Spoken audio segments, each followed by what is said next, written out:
I keep a photo on my phone that I've never posted anywhere. It's Vivienne at her first hockey practice. She's 7 years old. Her helmet is 2 sizes too big. And she's grinning so wide you can see the gap where her front tooth used to be. I took that photo on a Tuesday evening in November, standing rinkside in a cold arena in Oakville, just the two of us. My parents have never seen it. They don't even know she plays hockey. And honestly, that's exactly how I want it. I'm not telling this story to get sympathy. I'm telling it because I spent almost 2 years blaming myself for what happened. For being too proud, too cold, too unwilling. To just move on like everyone kept telling me to. And I need anyone going through something similar to hear it from someone who came out the other side. Moving on doesn't mean letting people back in. It just means building something they can't touch. My name is Julian. I'm 34. I grew up in a suburb outside Hamilton, Ontario, the kind of neighborhood where everyone knows everyone, and your parents' reputation follows you to the grocery store. My father, Frank, ran a small electrical contracting business for 30 years. My mother, Ruth, worked part-time at the school board and spent the rest of her time managing the family the way she managed everything else. With strong opinions and a short memory for anything that inconvenienced her worldview. My brother Miles is 2 years younger than me.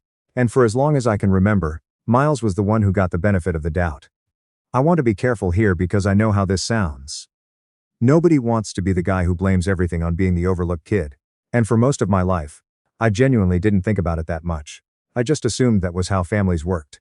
One kid is responsible, and the other one is a handful. And the handful gets more attention because that's just physics. You spend more time on the thing that needs more maintenance. I told myself that story for years and I mostly believed it. But there were moments that stuck with me. Like when I was 16 and Miles crashed my dad's truck backing out of a Canadian Tire parking lot, because he'd taken it without asking. My dad paid for the repairs, called it a lesson, and 2 weeks later, Miles had his own set of keys. Or when I was 22, and had just started an apprenticeship with a mechanical engineering firm in Burlington. Good job, Stables. Something I'd worked toward for years. And Miles called home from Calgary saying he'd quit his job at a ski resort and needed money to get back. My parents sent him $800 without blinking. When I asked my mom about it later, she said Miles just needed a little more support than I did. You've always been fine on your own, Julian. That's a compliment. I've thought about that sentence a lot over the past few years. I've turned it over like a stone. Because I think she genuinely meant it as a compliment. I don't think my parents ever sat down and decided to love Miles more. I just think that when you spend 20 years treating one child's struggles as emergencies and the other child's achievements as the expected baseline, you end up with a family where one person can do no wrong and the other one has to earn every inch. Audrey came into my life when I was 26. We met at a friend's birthday dinner in downtown Hamilton. She was sharp, funny, the kind of person who says exactly what she's thinking and somehow makes it land right. We dated for 2 years and got married in the summer, small wedding at a conservation area near Dundas. My parents liked her. Miles liked her too. At the time, that felt like a good thing. Miles had moved back to Hamilton by then. He'd done a few things, some restaurant work, a stretch driving for a courier company, a brief attempt at flipping furniture he bought off Facebook Marketplace. He wasn't bad at any of it. He just never stuck with anything long enough to find out. He was living in a basement apartment about 15 minutes from us, and he'd come around for Sunday dinners at my parents' place pretty regularly. Audrey and I would be there too, and for a while it was fine. Normal, even. Vivienne was born when I was 29. She came early by 3 weeks and spent 4 days in the NICU at McMaster, and I don't think I slept more than 6 hours in that entire stretch. When we brought her home, Audrey's mother flew in from Victoria to help for 2 weeks, and my parents came over most evenings. Miles stopped by twice. I remember because I remember everything from that period with a strange clarity. The exhaustion sharpens things, burns them in. Miles came by, held Vivienne for about 10 minutes, said she was beautiful, and then spent the rest of both visits talking to my dad about whether he should go back to school. I didn't think much of it. That was Miles. You couldn't take it personally or you'd exhaust yourself. What I didn't know, what I had no reason to know, was that somewhere in the months after Vivienne was born, Miles and Audrey had started talking more. Texting. I found out later it had started innocuously enough. Or at least that's what they both said. She'd reached out to help him look into a college program in Mississauga. She had contacts in that world, she knew the process. And then it became something else. And neither of them stopped it from becoming something except. I found out the way you find out things you were never supposed to find out. Audrey left her laptop open on the kitchen counter one afternoon in February. Vivienne was napping. I was making coffee. I wasn't snooping. I looked over because a message notification popped up and I recognized the name. I stood there for a long time. Then I read backward through several months of their conversation. I want to skip over what I actually read, because I don't want to put that in words. What matters is that it was unambiguous. There was nothing to misinterpret, and it had been going on for 8 months. I closed the laptop. I finished making my coffee. I sat down at the kitchen table, and I stayed very still for what I think was about 20 minutes. Then Vivienne woke up, and I went and got her, and I held her, and she grabbed my finger the way she always did, and that's when I cried. Audrey came home from work around 6. I'd already called a friend and asked him to keep Vivienne for the evening. He asked no questions, which I will be grateful for forever. Audrey knew something was wrong from the second she walked in. I told her what I'd seen. She didn't deny it. She cried. She said she was sorry. She said it hadn't meant anything. And then she caught herself saying that and started crying harder, because even she understood how that sentence sounded. I asked her one question: does anyone else know? She hesitated. That hesitation told me everything. Who? I said. She told me my parents knew. Not everything, not the full scope of it, but my mother had found out about a month earlier. Miles had told her, and they had decided, together, not to tell me. I called my mother that same night. It was after 9. She picked up and I could hear in her voice that she'd been waiting for this call, dreading it, maybe half hoping it wouldn't come. I asked her directly. Did you know? She said yes. I asked her how long. She said about 4 weeks. I said, and you didn't tell me. She started explaining. She said she hadn't known what to do. She said she didn't want to cause more damage. She said Miles had come to her in confidence and she'd felt stuck, and she and my father had talked about it, and agreed they needed to stay out of it, let things unfold naturally. Naturally, I said. Julian, please try to understand. Did Dad know too? A pause. Yes. I hung up. I didn't sleep that night. I lay on the couch in the living room. I couldn't be in the bedroom. And I stared at the ceiling of my own house and tried to figure out what I was supposed to do next. I kept thinking about the word naturally. Like my marriage was a weather system they were watching from a window. Like my not knowing was just part of the process. The next few weeks were a blur. Audrey and I started couples counseling. Mostly because I wasn't ready to make any permanent decisions while I was still in shock. My parents called several times. I let most of it go to voicemail. My mother left a message saying that she hoped Audrey and I could work through it. That the important thing was keeping the female together, that Miles was very sorry and wanted to reach out when I was ready. She said, try to think about this from Miles's perspective. He's struggled so much. He made a terrible mistake and he knows that. You've always been the strong one, Julian. I know you can find a way to move past this. I listened to that message 3 times. I saved it. I still have it. You've always been the strong one. There it was again. The compliment that isn't a compliment. The way they'd always framed my not falling apart as evidence that I didn't need anything. Couples counseling lasted about 6 weeks. I'll be honest, I went in hoping it would give me clarity, and it did, just not the kind I was expecting. The counselor was a woman in Stony Creek, with a quiet office, and a direct way of asking questions, and, somewhere in our 3rd session I realized, I wasn't sitting there trying to save my marriage. I was sitting there because I was afraid of what moving forward would cost.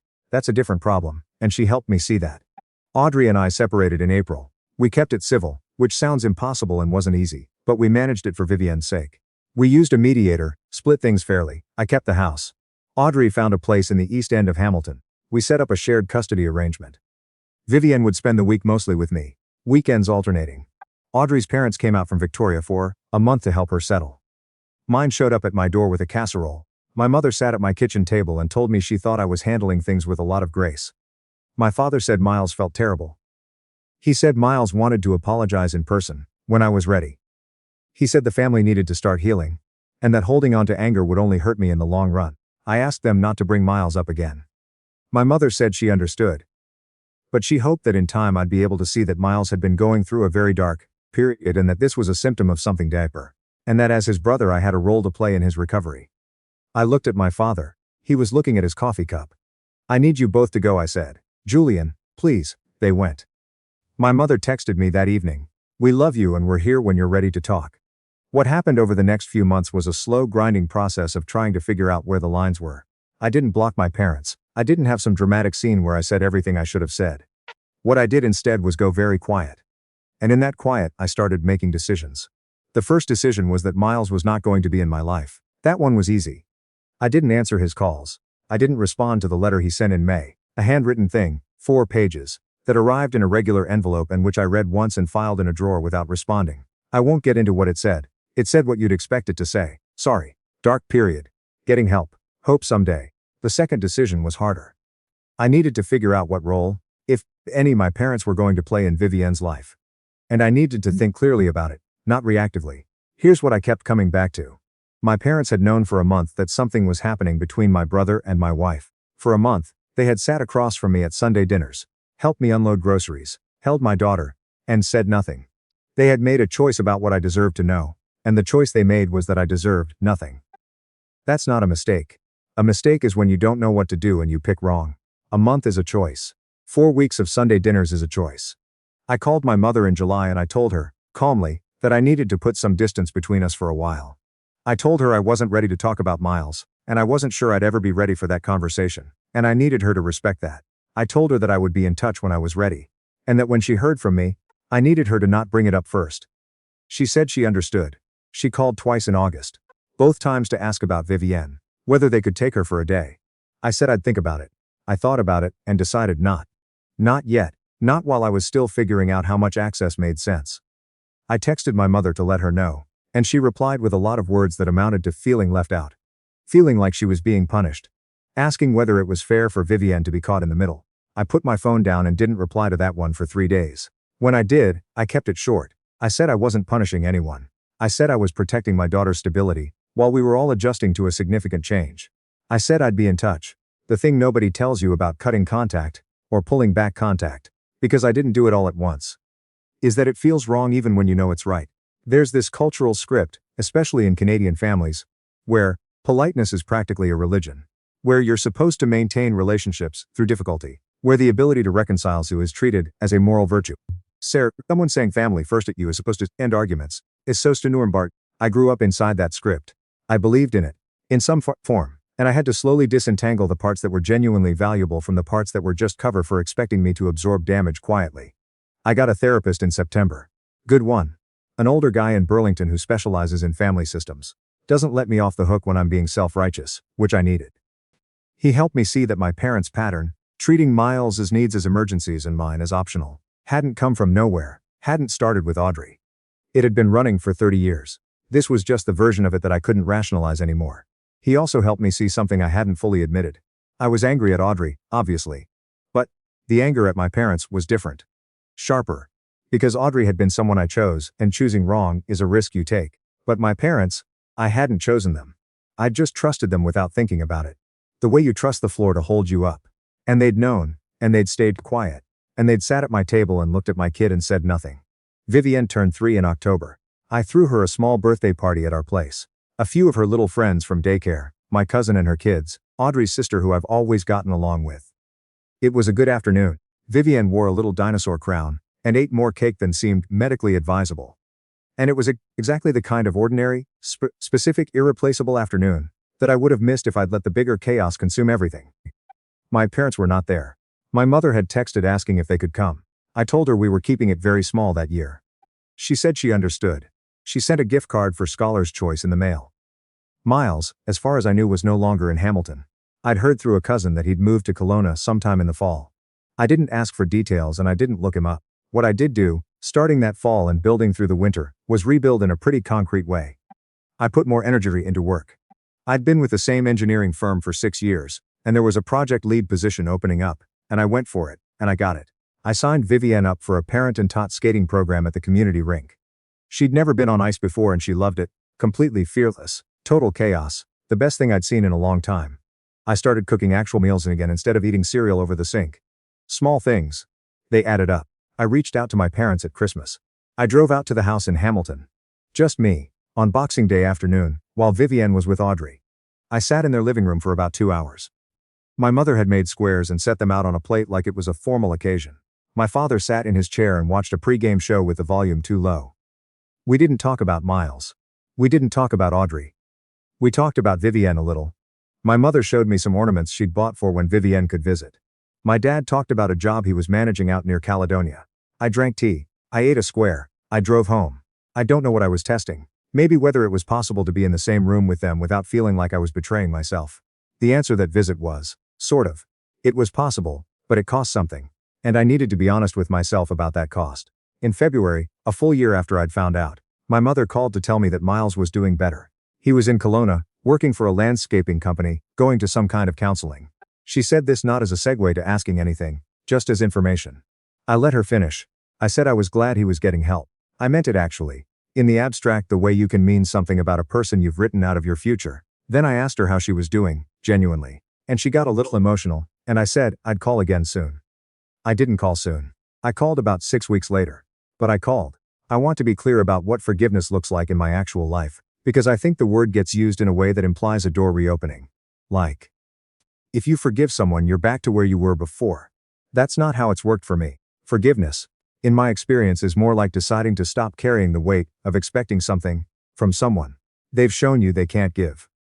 I stopped expecting my parents to be the people who'd choose me. That expectation was making me miserable, and letting it go made me lighter. That's what I have, and for now, that's enough. Miles sent a message through Instagram in the spring. It was brief. He'd seen that I had a public photo up from Vivienne's skating recital. She was in her little purple jersey.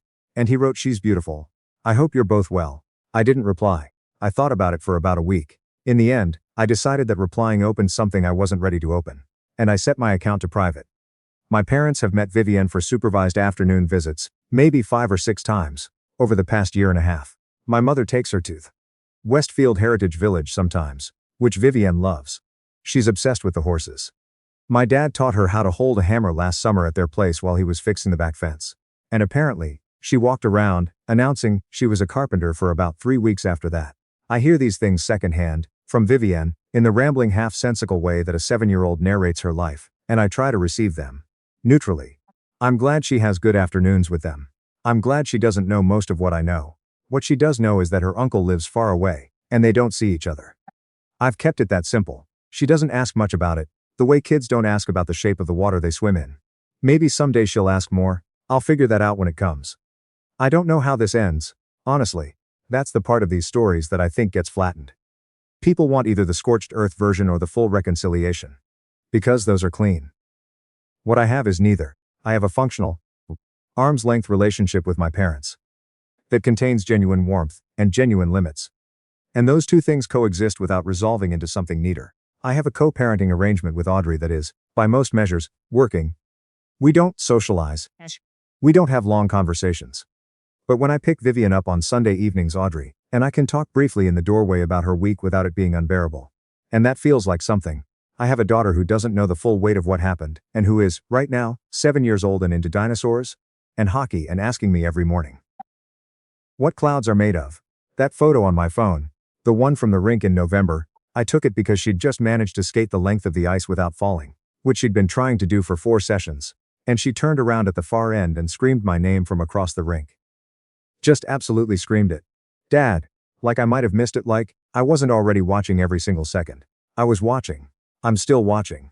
That's enough for me.